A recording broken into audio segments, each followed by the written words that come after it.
unless it is a threat on a person's life, property, or their possessions. Just because you differ politically does not mean you have the right to end another person's life just because you differ from it.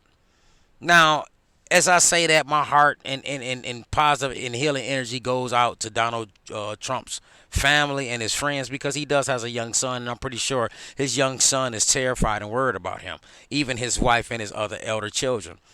But one thing that I want to just communicate tonight is to the American public is that we have to engage differently in our political conversations. It's okay to differ politically. That's perfectly fine. This is what makes America great is that we don't have not one ideology rule.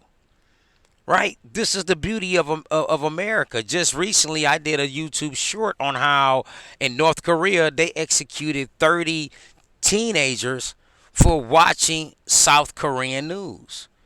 But in America, you can get on TikTok, you can get on Instagram, you can get on Twitter, you can get on Facebook,